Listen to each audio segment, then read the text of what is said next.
بسم الله الرحمن الرحيم الحمد لله رب العالمين والصلاة والسلام على سيد المرسلين وآله وصحبه أجمعين أما بعد. The book of Zakah, its secrets and related matters. Zakah, or obligated charity, is one of the pillars of Islam, and Allah Almighty has joined it with prayer, saying, أعوذ بالله من الشيطان الرجيم وأقيموا الصلاة وآتوا الزكاة واركعوا مع الراكعين, and establish prayer and give zakah. Surah Al-Baqarah, verse number 43. And not just that, it's mentioned in more than 80 places. Salah and zakat, they're mentioned together. And that's why in the time of Khalifatul Awwal, Abu Bakr Siddiq radiallahu anhu, when the matter of the apostates came up, there were people who refused to give zakat, right? And a lot of Sahaba at that time, the forces were spread out real thin. Okay. And even Sahaba, just like Umar radiallahu anhu, they kind of gave counsel to Abu Bakr Siddiq that for the time being, let them go, right? There's no need to press them to give zakat or anything. On that moment, Abu Bakr Siddiq radiallahu anhu said that whoever differentiates or separates salah and zakah, I will fight them even if I have to do it alone. And just like salah is a fariza, so is zakah. And they're joined together in more than 80 places in the Quran, mentioning they're next to each other when it comes to them being farz and an obligation and a duty towards Allah subhanahu wa ta'ala. As for the types of zakah, its categories, and the reason for its obligation, these are evident and well known in their proper place in the books of jurisprudence. And so, if anyone wants to go into the technical details of zakah, they can visit the books of fiqh. Here we will mention some conditions and etiquettes related to it. Among the conditions is giving what is specifically mentioned. If your zakah is mentioned that you have to give camels, then you're giving camels. If it's gold, then it's gold. If it's trade stock, then it's trade stock, right? So to give specifically what is mentioned, the details again in the book of fiqh. Not giving its monetary value according to the correct opinion. The valid opinion is that you give what is mentioned and not the monetary value. Whoever permits giving the monetary value is only considering fulfilling the need, and fulfilling the need is not the entire objective, rather part of it. Right? So this basically is mentioned according to the madhab of the authors, the Shafi and the Hanbali madhabs specifically, that for them, the valid opinion is that you cannot give monetary value of the thing that becomes obligatory to give out in zakat. You have to give exactly that thing. So if a person owns a herd of camel, then it's a camel that he's going to have to give, or a goat, depending on how many he has. He cannot give in place of that cash, gold, or any other form of currency. Okay. But the Hanafi scholars mention that you have an option, you can give both things. And in some cases, giving the monetary value actually is better. It has more virtue to it, right? But look at it, what Ibn Qudama has to say about why giving exactly what is mentioned better than giving the monetary value, right? The reason he gives is that there are two objectives behind zakah. One is fulfilling the need of the needy person, and the second is fulfilling the hukum of Allah subhanahu wa ta'ala, the act of worship, right? So that's why he mentions that giving monetary value is only considering fulfilling the need, and it's not fulfilling the entire objective, which also includes ibadah.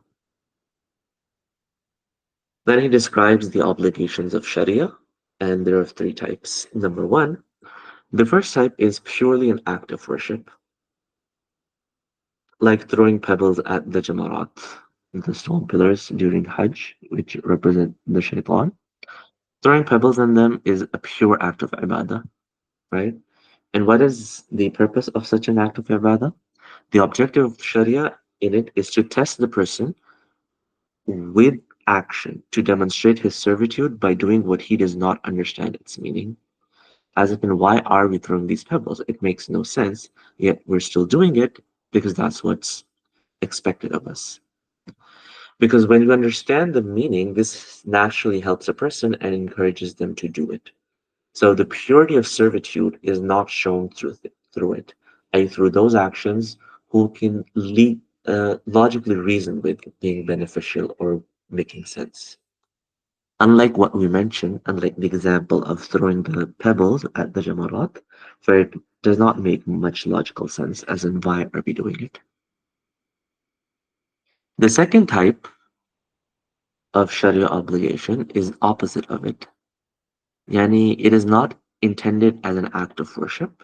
Rather, the objective behind it is purely a benefit, like paying back people's debts, or if you've taken something from someone, returning it, and etc. Yani, there's rights of other people attached to it. So you have to do it anyways, even if uh, it's not a form of ibadah directly, anyways. Similarly, intention and action are not considered in it. And even if I have something of yours and I have to give it back, even if I have no intention of doing an ibadah when giving it to you, right? But the action itself is very much valid. Or even the actions, though I have something of yours and I'm not going to give to you, someone else comes in, takes that thing from me, and gives it back to you, right? So it doesn't matter what your intention is, doesn't matter how the haqq and how the right reaches its rightful owner, all of it is equal because the objective will be achieved and the command of Sharia is fulfilled. These two types, the first and second, there's no combination. One is purely an act of ibadah, and the second one is purely not an act of ibadah. Then you have the third type, which is the combined type between the first and two. In the combined type, both of these things are intended. Number one, it's the worship, it's testing the person. And number two, it's benefiting the creation, right? It combines the act of worship of throwing pebbles and the benefit of returning rights. One should not forget the more subtle of the two meanings, which is the act of worship, which perhaps is the more subtle meaning. The worship is the more important one. And then he classifies zakat is of this type, this third type, this combined type. So zakat has both things. It has the element of worship, which is the more subtle meaning, because it's not so obvious, and it has the element of benefiting the poor, which is the more obvious part in zakah.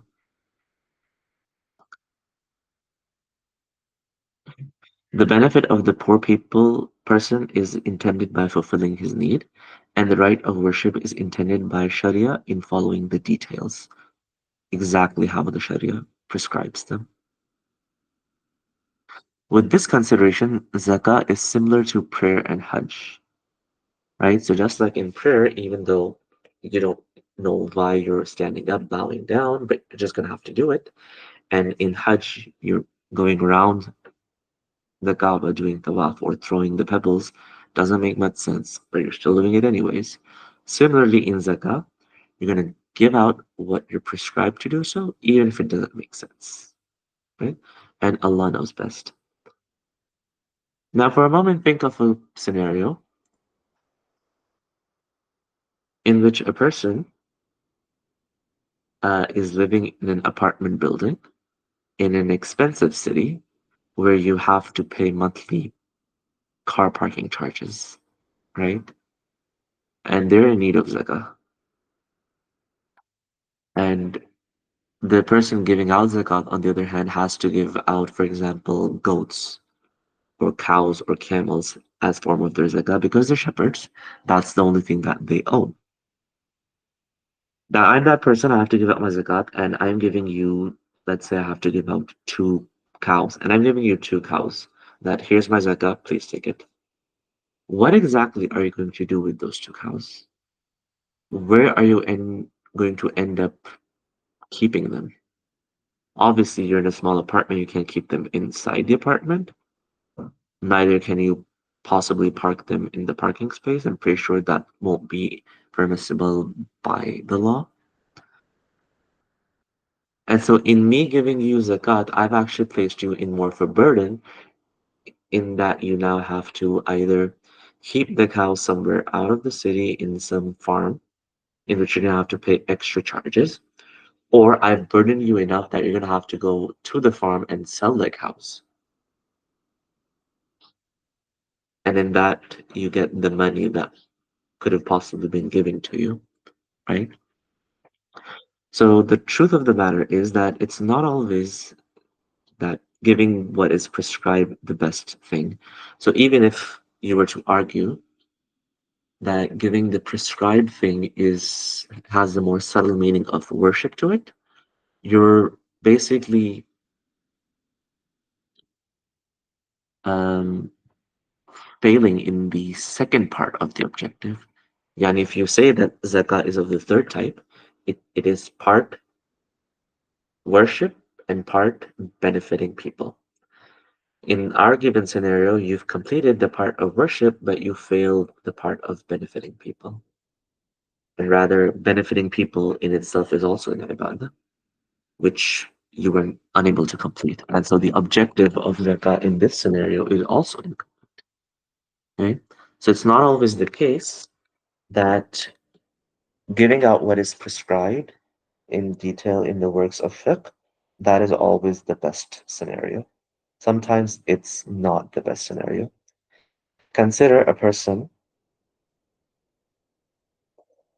who you have to give gold to because gold is the only thing you own. But that person is known to make bad monetary decisions. So their concern is mostly not paying their rent or having food for their family, but rather putting the money in risky investments. Would it be better to give this person clothes, food, and pay off their rents, or money to pay off their rents, or give them cash in which you give them complete permission on however they want they can spend, knowing that this person does not make good decisions when it comes to money and is probably going to gamble it away in a risky investment situation. And the obvious thing is that you should be giving him food and clothes, that which he can use and his family can use for the rest of the year, rather than giving him cash, right? So it's not as simple as giving preference to the aspect of ibadah over the aspect of benefiting people. This is a game of balance that we have to do, right? There are ways and methods in which you can determine that, taking in the maqasid approach, the maqasid of Sharia. That could be one tool that we can utilize to make this decision, right? There can be other things as well. Obviously, these things are not what concern us today, so we're going to leave that and skip that detail for another discussion, inshallah. And Allah knows best. Section on the subtleties of inner etiquettes in zakah. Know that the one who seeks the hereafter has duties regarding his zakah. Number one, the first is to understand the purpose of zakah, which is basically three things. Firstly, it is testing the one who claims to love Allah Almighty by giving out what he loves. So the love of wealth is inherent in all human beings. So one of the purposes of zakah is to test that this person who loves wealth but also claims to love Allah, does he really love Allah enough to part with what he loves as well, i.e. the wealth? So it is a test to a person's claim of loving Allah subhanahu wa ta'ala. Yani, is this person willing to let go of what he already loves from his wealth for the sake of Allah or not? The second purpose of zakah is to purify oneself from the destructive trait of bukhl. stringiness. So by handing out what you own to someone else and not receiving anything in return, that is a process of purification through which you let go of the sifa of bukhl that you have. And the third purpose of zakah is to express gratitude for the blessing of wealth, right? So Allah subhanahu wa ta'ala has granted you the wealth.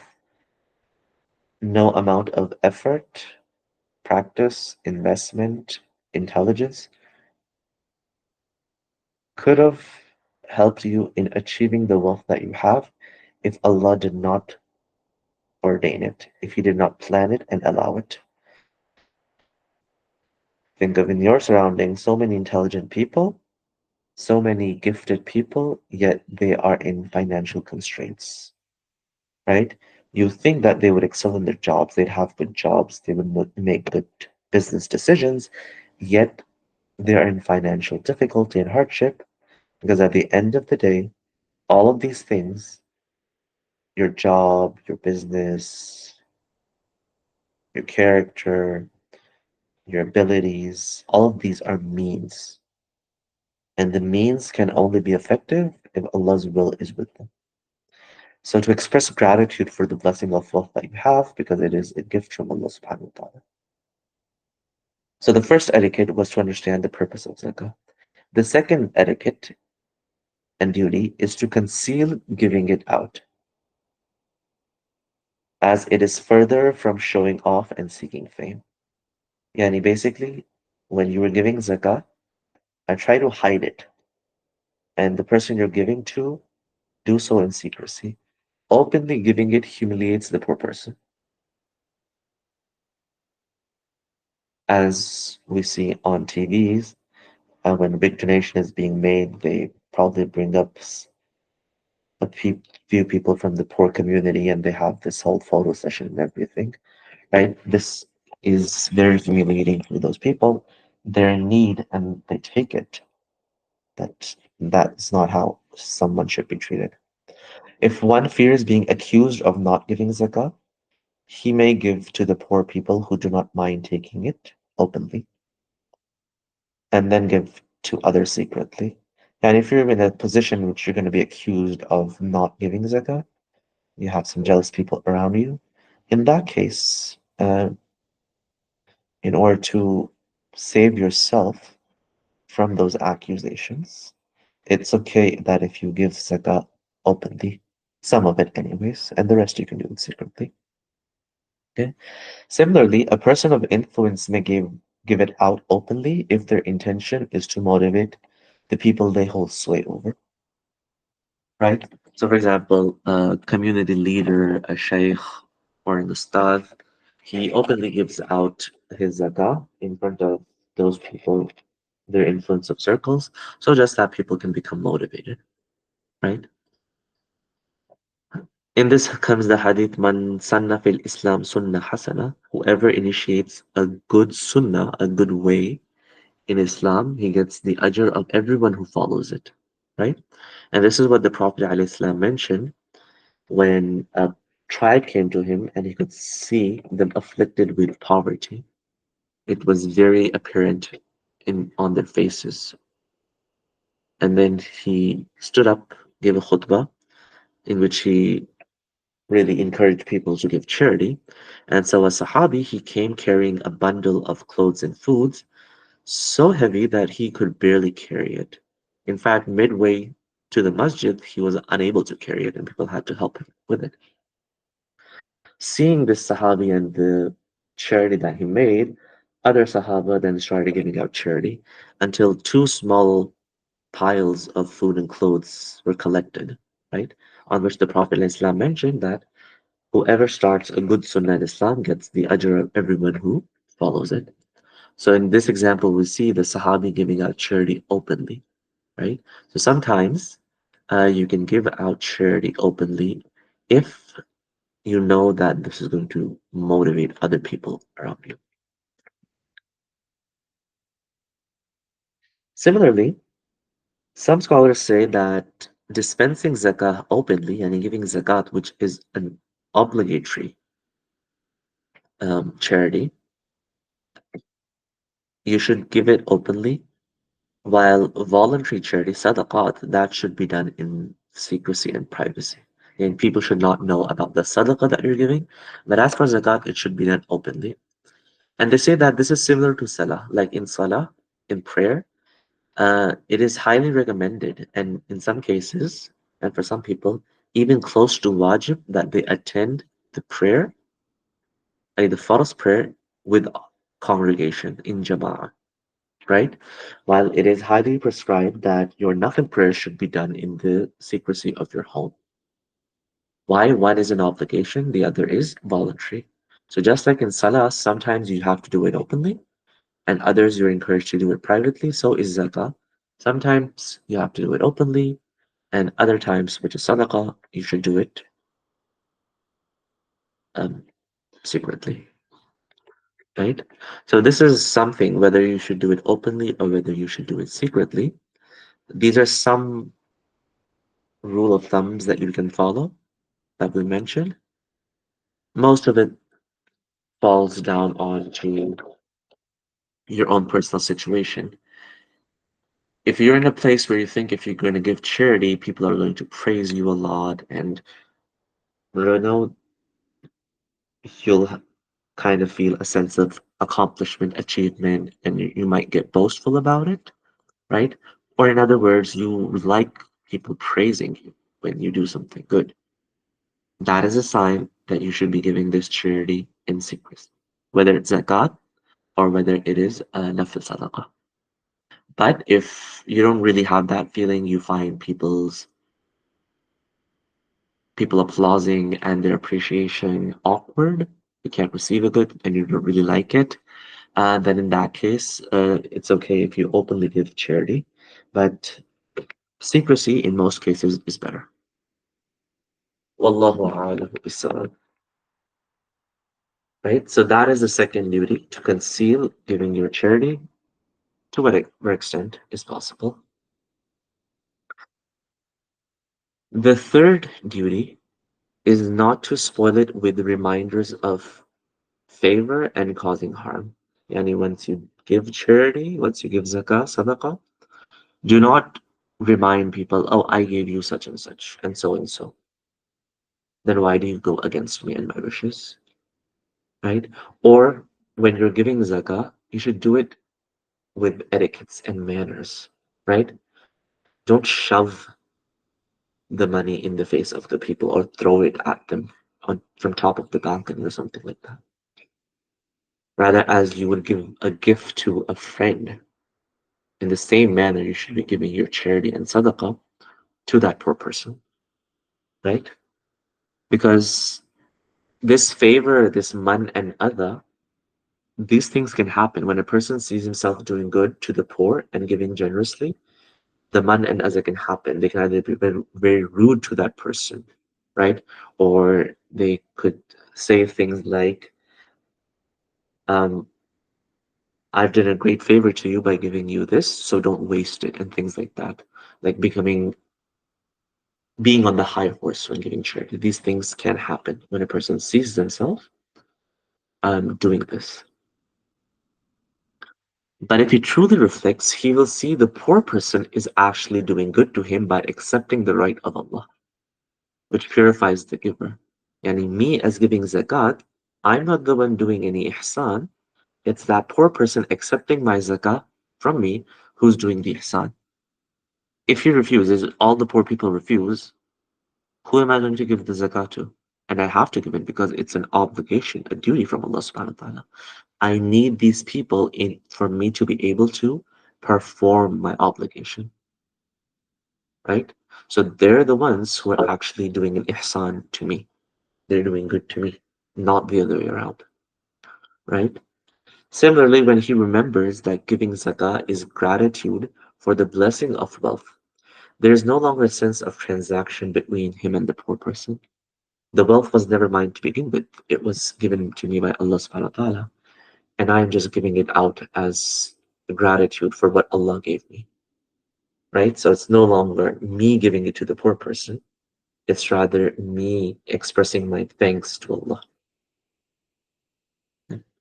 One should not look down upon the poor person for his poverty, for virtue is not in wealth nor deficiency in its absence. So Al-Fajr encompasses this uh, idea very good. Allah subhanahu wa ta'ala mentions in the Quran,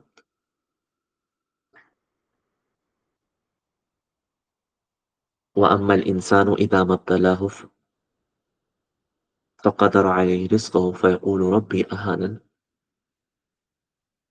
And when Allah subhanahu wa ta'ala intends to test a person and He withholds wealth from them, they say that Allah subhanahu wa ta'ala has disrespected us and humiliated us. And when Allah subhanahu wa ta'ala gives them wealth and abundance, they say that Allah subhanahu wa ta'ala has given us respect and has done good with us. Kalla. Allah subhanahu wa ta'ala says that is not the case in both scenarios. Having given you wealth or having taken it from you is not a sign of Allah's pleasure or displeasure. That has nothing to do with it. So there's no virtue in being wealthy, and there's no deficiency or humiliation in not having wealth.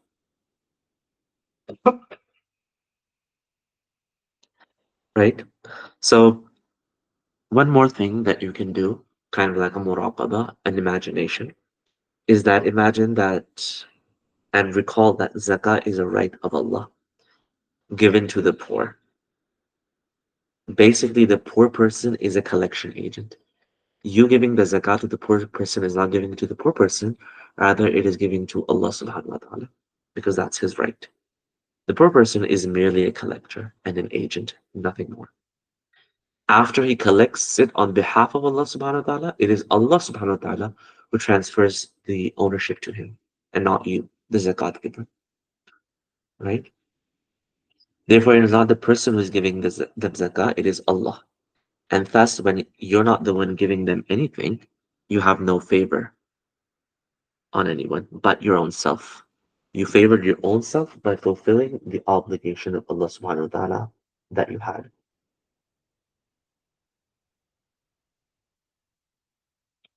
The fourth duty is to consider the giving as insignificant, right? If you're giving zakat, whatever you're giving, you should consider it being insignificant.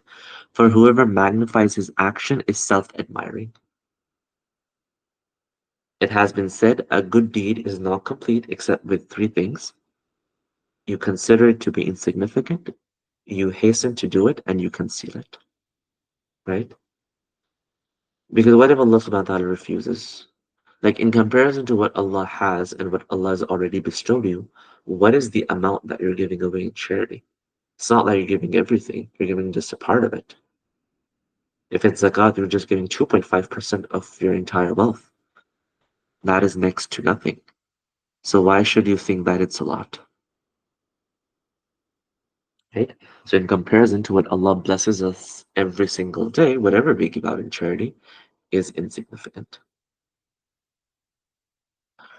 And magnifying it, thinking that I've done a good job or big deed, that is self-admiring, that is i'jabun nafs, and this is something despised by Allah subhanahu wa ta'ala. Right?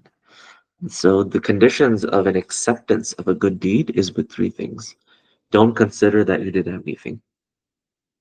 In reality, you did nothing. Anything accepted is by the grace and will of Allah subhanahu wa ta'ala. Second, you should do it quickly. For why waste the chance of doing a good deed when it presents itself to you?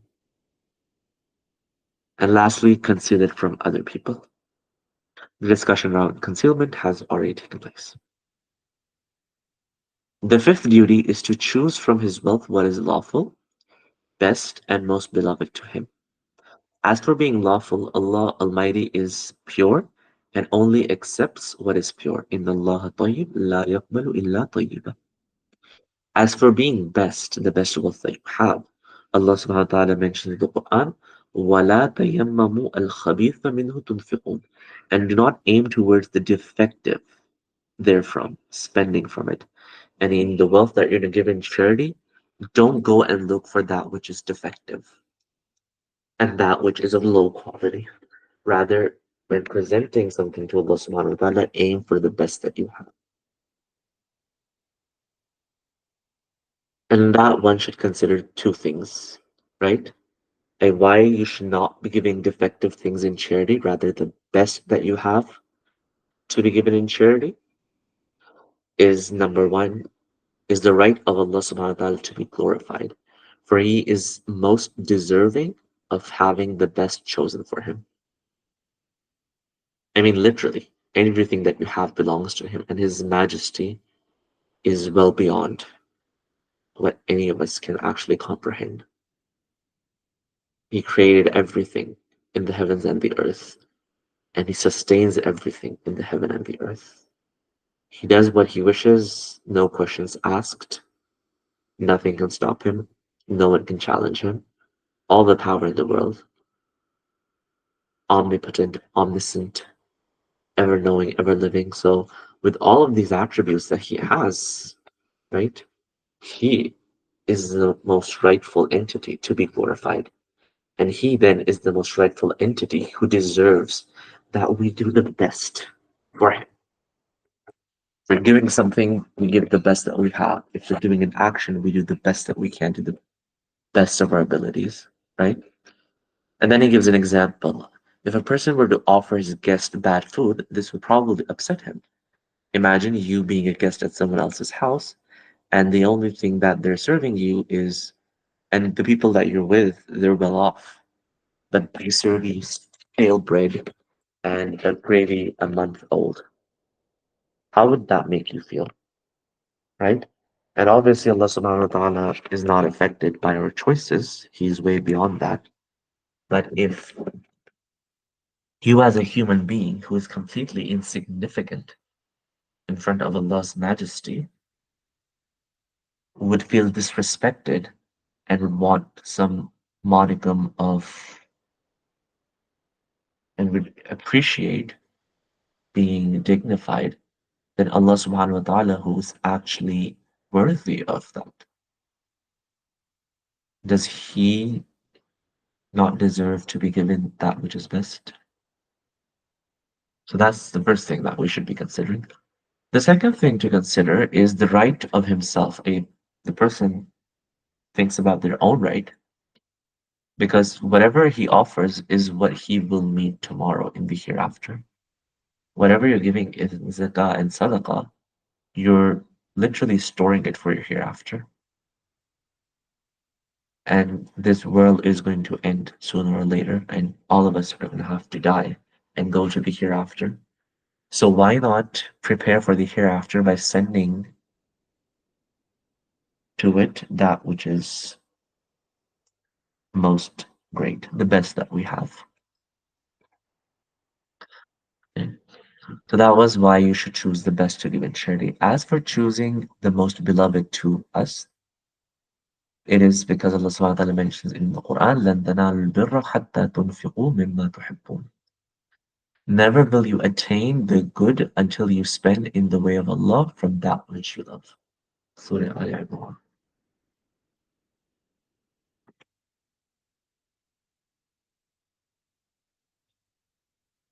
Right?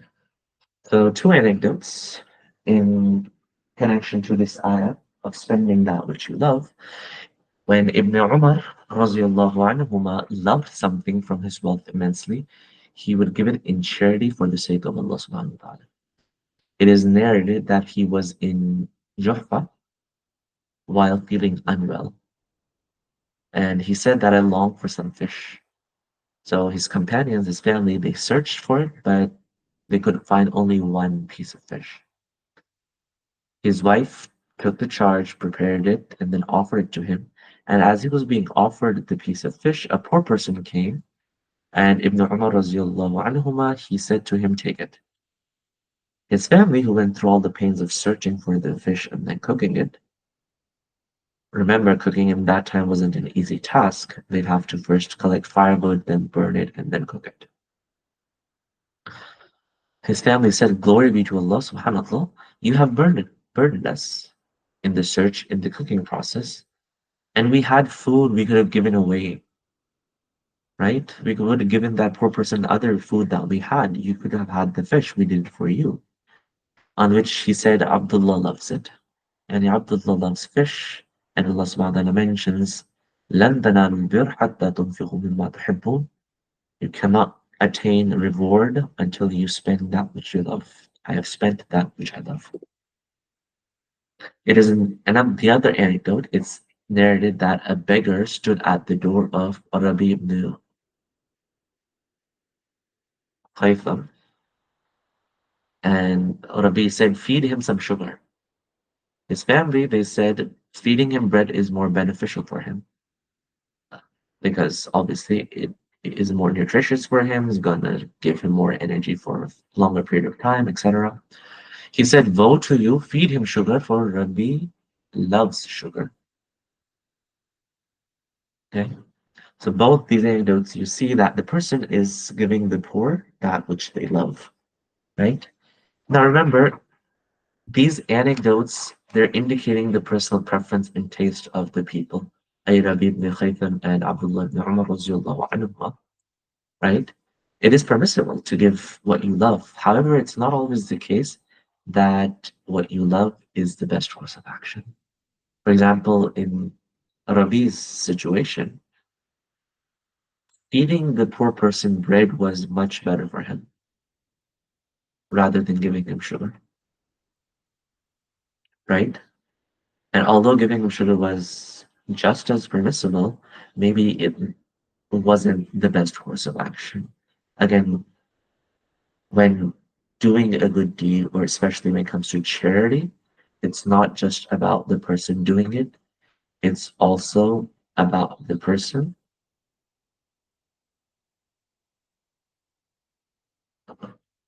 who is being given the charity. We have to take them into consideration as well.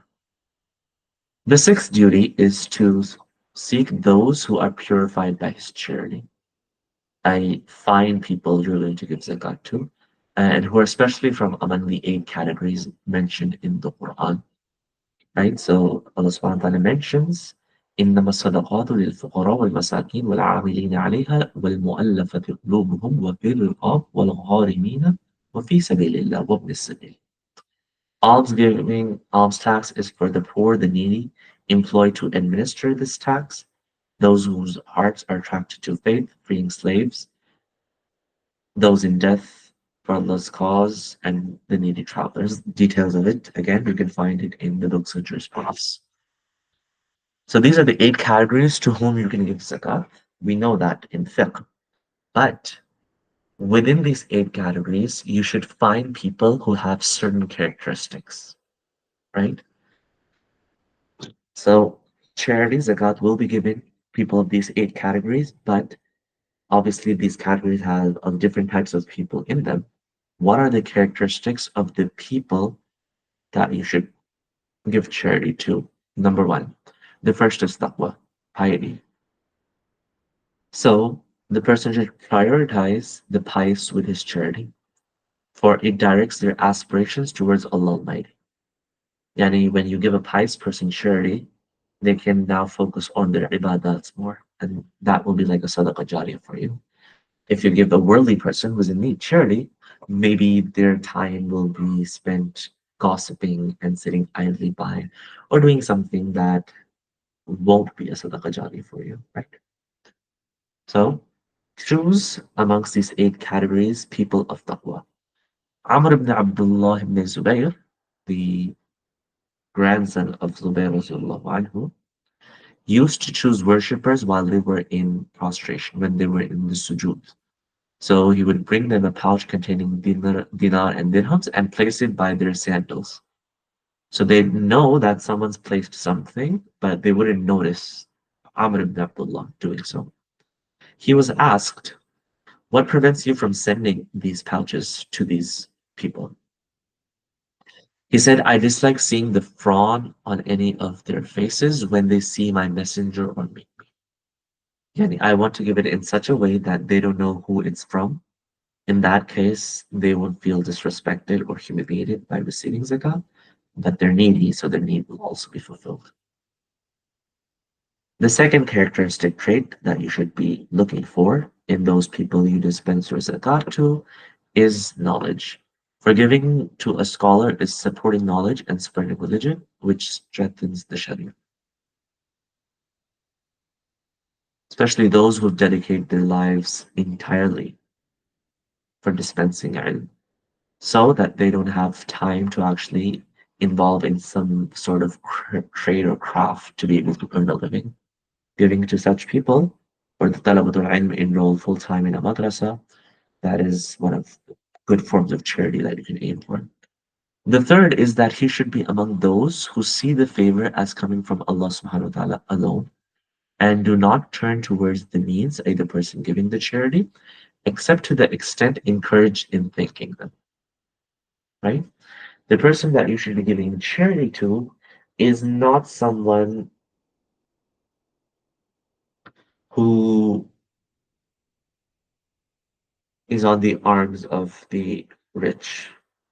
Yani, it shouldn't be the person who's always going about rich people and their business, trying to get something from them and praising them on all sorts of things. Like,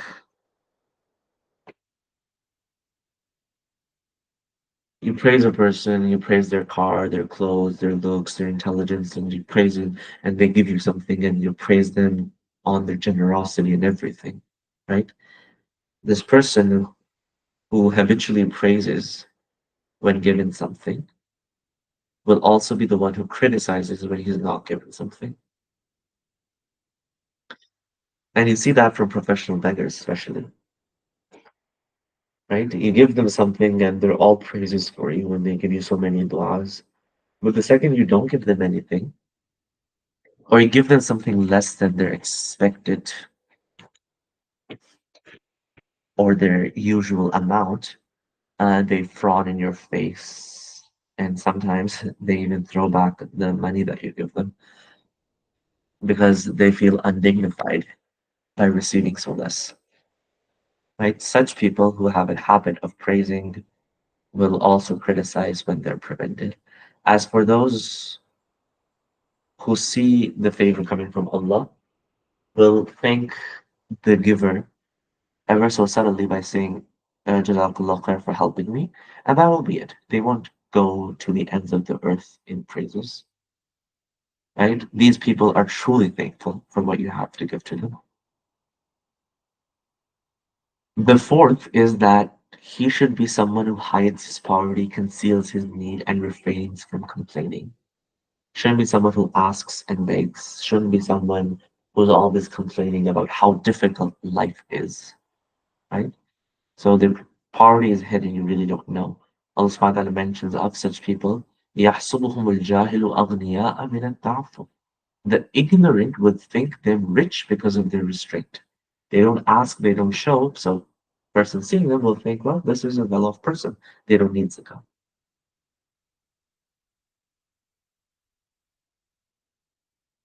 Okay? And the more complete version of the ayah, Allah subhanahu wa ta'ala goes on to mention, لَا يَسْأَلُونَ النَّاسَ إِلْحَافًا. They don't persistently beg people. Right? These are the people who are more deserving of our zakah and our sadaqat. And these people are not found except for after searching for them and asking for the people of each neighborhood about those with these qualities. This tells you that zakah is not a passive ibadah.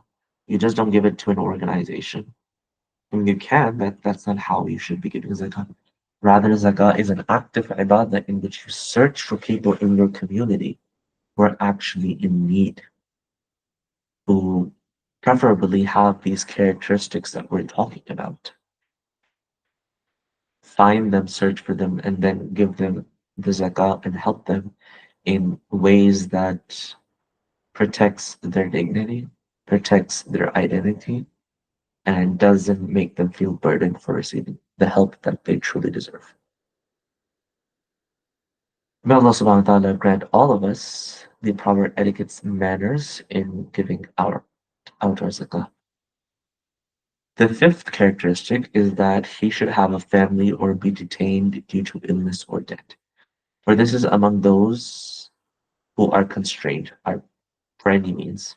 And giving them charity is releasing them from this constraint, right? Prioritizing giving families or people who are ill and so cannot earn for themselves or are in debt and maybe earning but not enough to be able to get out of their debt. Prioritize giving charity to these people. As for single individuals who have the strength to work, they should be encouraged to take any form of work, even if they think it's below their dignity. This especially happens when you have degrees and certifications, in which people then have this feeling of entitlement that they deserve a good job. And then they're going to work in a supermarket, for example.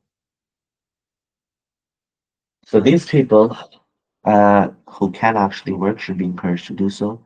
But as far as the families are concerned, usually there's only one breadwinner, and so many people who support helping them out is helping a lot of people out. Sixth characteristic is that he should be among relatives and those with kinship ties. For charity to them is both charity and maintaining family ties. So you get the ajr of both sadaqah and sadaqah, right? So these are six characteristics that we should be looking for in people that we want to give our zakat to. Whoever combines two or more of these qualities, giving to him is better according to the number of qualities he combines. If you can someone with all six of these characteristics, you have given out the best zakat. The second stage would be someone with five characteristics, four, three, two, right? The more a person has of these traits, the better and more valuable your zakat is. Okay? So from among the eight categories mentioned in the Quran who can give zakat, from those eight categories, find the people with these six character traits, either all, most, or some of them. Wallahu a'lam bisawab.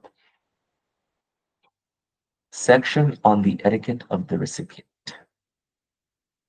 After talking about the etiquettes of the giver of zakat, we'll talk about the person receiving the zakat. It is necessary that the one receiving zakat is limited to the eight categories that we previously mentioned, and that the recipient has duties in this regard as well, in collecting the zakat. The first duty is to understand that Allah Almighty has only obligated giving zakat to him to suffice him in what concerns him and to make his concerns a single concern in seeking the pleasure of Allah Almighty. The recipient should dedicate himself to the ibadah of Allah subhanahu wa ta'ala because Allah subhanahu wa ta'ala, not having provided him with the zakah, has released him from the needs of worrying about sustenance. The second duty is to thank the giver, pray for him, and praise him. This should be to the extent of thanking the means.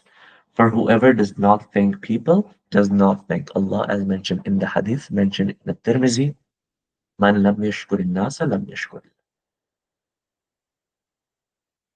How do you complete? What is gratitude? Praising the person is gratitude. Praying for them is part of the gratitude.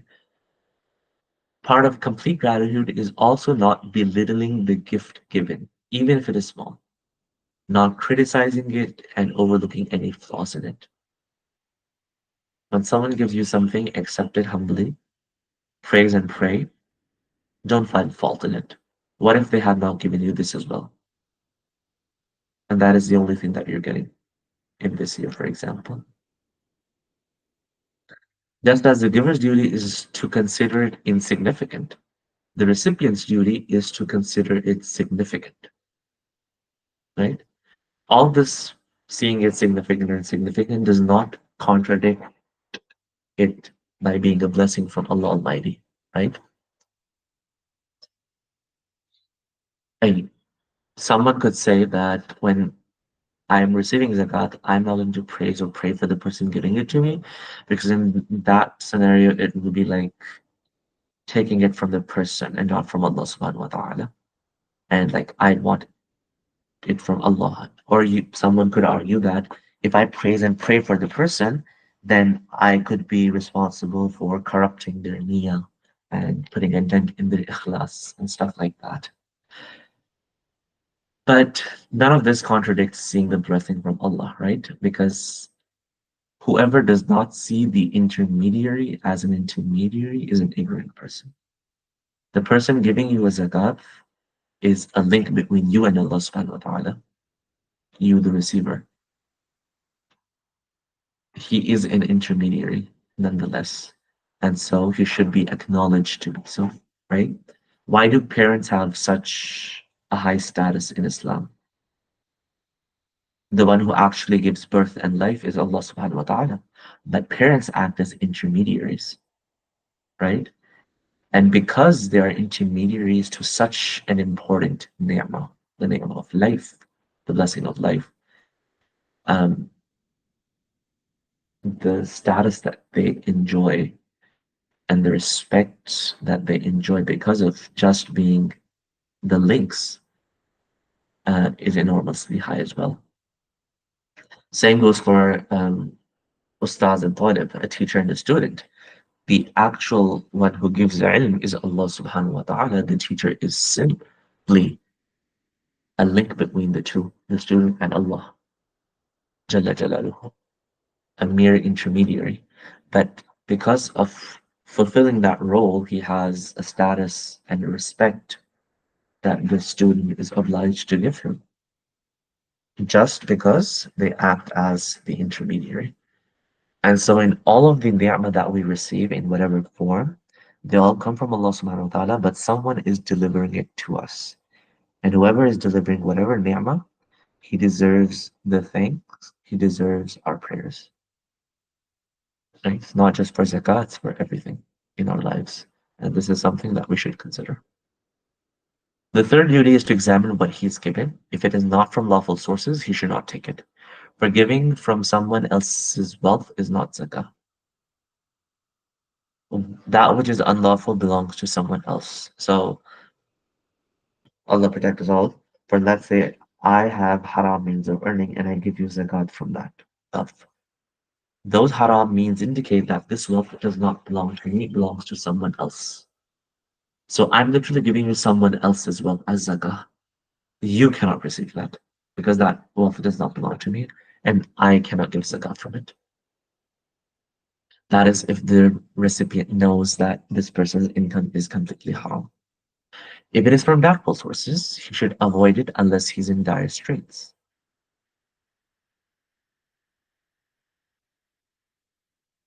Whose ever income is mostly unlawful, some of it is lawful, and gives zakah to a person without knowing the specific source of his wealth. You don't know whether the zakah I'm giving you is from my halal income or my haram income.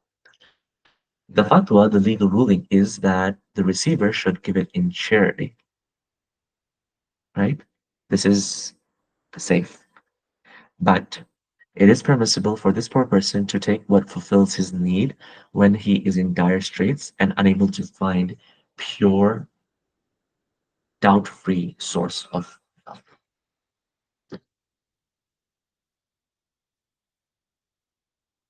So avoiding shubuhat in all cases is recommended, but unless you cannot find a completely pure source, then taking from that which is doubtful is acceptable, permissible, and even encouraged to the extent that it fulfills the needs, not more than that. The fourth duty is to avoid areas of doubt in the amount he takes. So beware of greed when you are receiving. He should take the amount permissible for him and not take more than his needs. If he is in debt, he should not take more than the amount of the debt. If he's a warrior in the path of Allah, he should not take more than what he needs. And if he's taking due to poverty, he should take what fulfills his needs without taking what he can do without. right? All of this is left to the judgment of the person receiving, and piety is in leaving what is doubtful. So, I'm in need of zakat, you're giving it to me. I should only take the amount that is necessary to meet my needs, not more than that, right? And if you're giving me a large amount and I have doubts to the fact that maybe this is more than I actually need, then it's your job, it's my job to actually give it back or refuse taking more than my need, right? Obviously, there's no prescribed limit. Every person's situation is different from the other. So the person in that situation, he has to do the ijtihad, he has to rack his brain and find where he stands. Now, in the books of fiqh, we study that there is a certain amount of wealth that if you are the owner of it, you are unable to receive zakat, right? The scholars differed regarding the amount of wealth that prevents one from receiving zakat. The correct opinion is that he should have continuous sufficiency, either from trade, a craft, or rental income, or other means. And if you have a stable income, right, which meets your needs, then you cannot receive zakah. Others mention that if you have the nisab, the amount of nisab, then one cannot reap zakah. And the amount of zakah is also debatable, whether it be the amount nisab of silver, nisab of gold, right? These things are also their opinions, but this one that Imam Ibn Qudama mentions, actually from a point of maqasid or logical point, makes much more sense. If you have a stable income that's meeting your needs, then you're not allowed to take zakat. But if your stable income fulfills part of your needs, and there are some needs that are unfulfilled by the amount that you're receiving due to inflation, increased cost prices, rents, etc., he may take what completes it. He may take enough zakat that completes the need. And if he does not have that a stable income, he may take what suffices him from the zakat. When we talk about rental income, we mean by renting out your land for cultivation or establishing industry, etc. Rental income from housing is heavily discouraged in Islam. Yani the Prophet Islam mentioned the worst investment you can make is in housing. Or in another hadith, investing in sand or housing is wasting your wealth, right?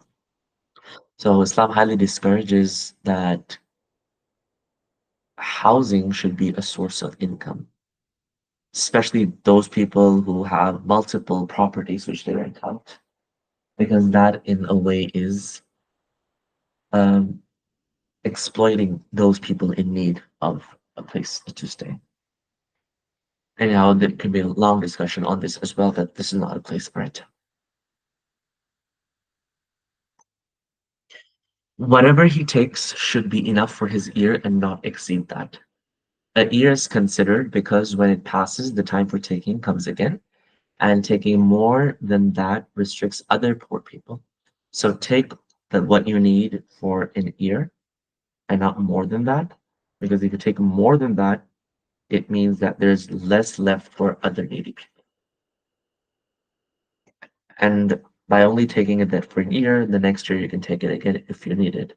But if you take more than that, which you would need in a complete year, you're probably going to start the next year with excess, which means another person or the family must have cut corners in order to survive.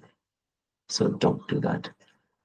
You have a duty towards your fellow people, even in receiving zakah and sadaqah. Wallahu a'lam bisawab.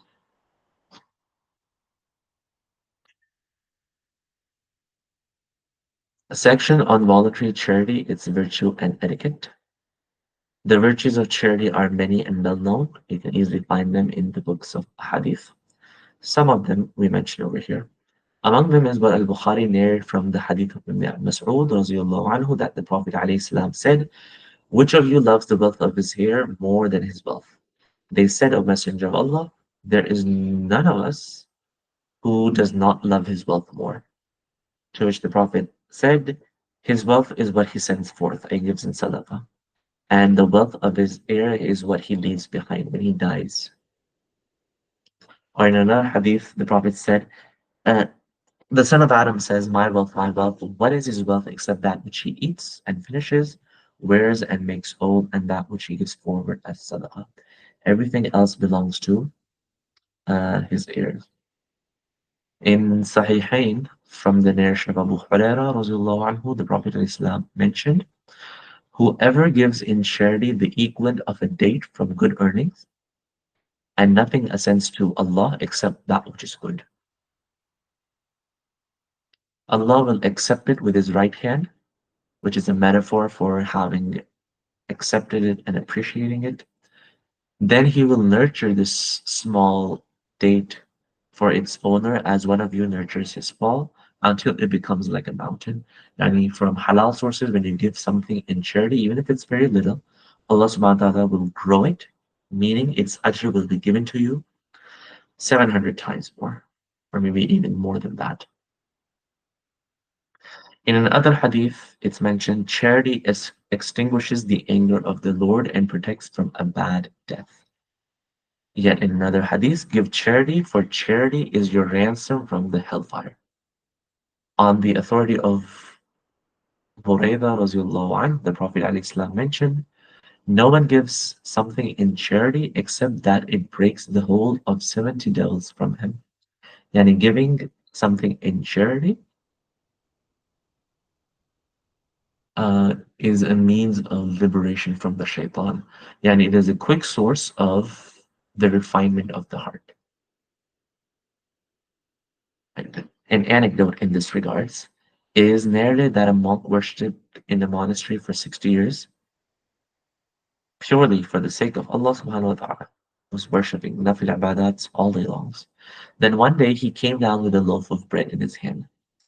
A woman approached him and exposed herself to him, and he took off her clothes and things like that. And being human, being weak, he had intercourse with her.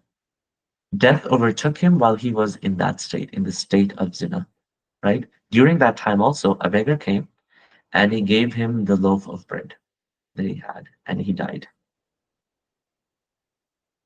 Or the previous sentence could mean that death overtook him while he was in that state, i.e., he was in a state of post-zina, hadn't made tawbah or anything yet. Khairan, what happens is on the day of judgment, his deeds of 60 years are brought and placed on one side of the scale, and then his sin of zina is placed on the other side. His deeds are outweighed by the sin. The sin is heavier until the loaf of bread is brought and placed with the deeds. And that is when the scale of the deeds outweighs that of the sin. So this story and this anecdote is basically telling us that the power of charity, it has the power to remove and wash away major sins.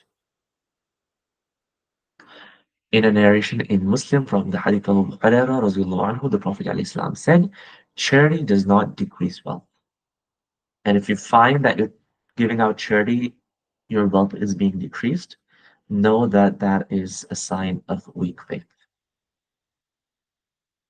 If you have $100 and you give five in charity, and you see from the eyes of the heart, or you believe that now you are left with $95, know that you have weak iman. But when you give five in charity and you believe that you've increased your wealth more than 100, that is a sign of iman. It is narrated from Aisha radiallahu anha that the Prophet ﷺ, that they slaughtered a sheep and gave some of it in sadaqah. The Prophet ﷺ mentioned and asked, what remains of it? She said, nothing remains of it except its shoulder. Yani we gave all of it in sadaqah, except for the shoulder, we kept it for you, Ya Rasulullah, because you like it. To which the Prophet ﷺ said, all of it remains except its shoulder.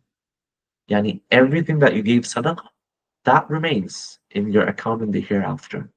Only this shoulder is not something whose reward you're going to get in the hereafter. These are some of the virtues of giving sadaqah. As for its etiquette, it is similar to what was mentioned regarding zakah in terms of the etiquettes of the person giving zakat and also in terms of the etiquettes of the person receiving zakah. The same things apply in sadaqat as well.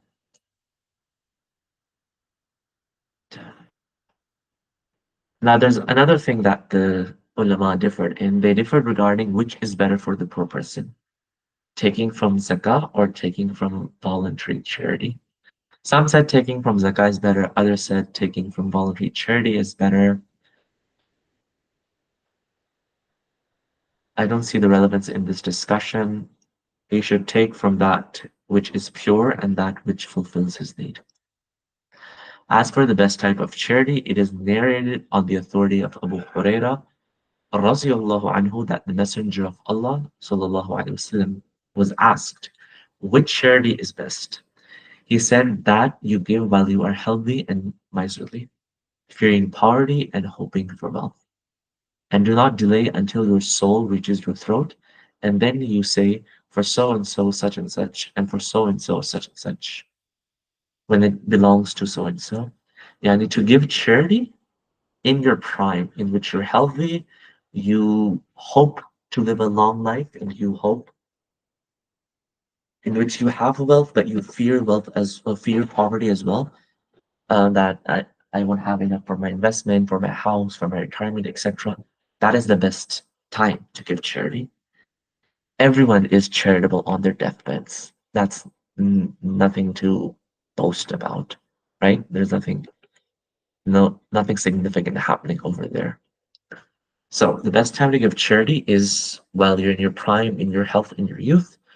You want to save up for retirement, you want to save up for rent, for house, etc. But you don't, you give it in charity. That's what matters, right? And this is the best charity. To give when you don't want to give, right? To give even though you don't want to give.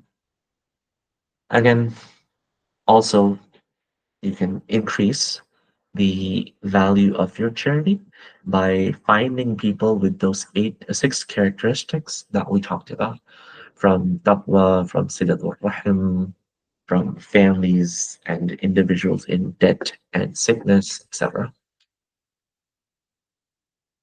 Right? With that, we conclude the book of Zakat, its secrets and related matters. Allah subhanahu wa ta'ala grant us the tawfiq to spend in His path uh, both obligatory and voluntary forms of charity. آخر دعوانا الحمد لله رب العالمين.